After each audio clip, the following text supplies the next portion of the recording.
అనుకుంటున్నాడు భయ్. దేవుడా దేవుడా అసలు నిన్ను దేవుడు అనుకుంటా ఆశ్చర్యం ఉంది కదా. అదే నాకు అర్థం కాదు. తెలుసుకోవడానికి చిన్న టెస్ట్ పెడదాం.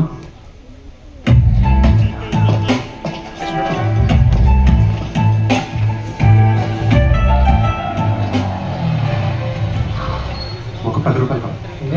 10 రూపాయలు కావాలి, ఇస్తారా? పొద్దున్నే మొదలెట్టారా జీన్స్ ప్యాంటు కోటేసి అడుక్కోవడం కొత్త వేసినా ఏంటి 10 రూపాయలు ఎందుకంటే బాగా అడుగుతున్నాడు.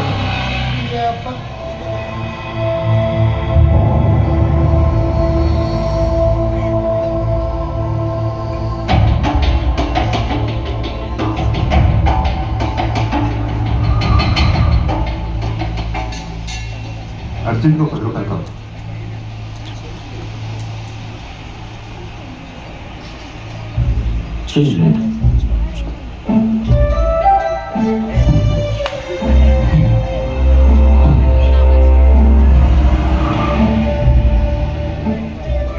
మన దగ్గర డబ్బులు పెట్టుకొని బైక్ నాపి 10 రూపాయలు అడగడం ఏంటి, వాడు చీ కొట్టడం ఏంటి, కారు నాపి 10 రూపాయలు అడిగితే వాడు 100 రూపాయలు ఇవ్వడం ఏంటి, నాకేం అర్థం కాదు.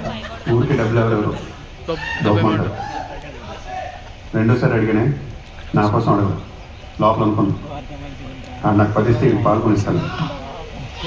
100 ఇచ్చాడు. దేవుడు డెఫినేషన్ అర్థం తెలియదు. ఎక్కడ ఉంటాడు అవతల వాడు సాయం కోసం అడిగినప్పుడు లోపల నుంచి బయటకు వస్తాడు.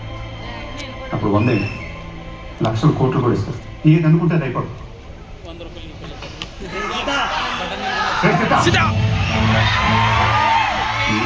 ఊరికి నాకు ఎటువంటి సంబంధం లేదు.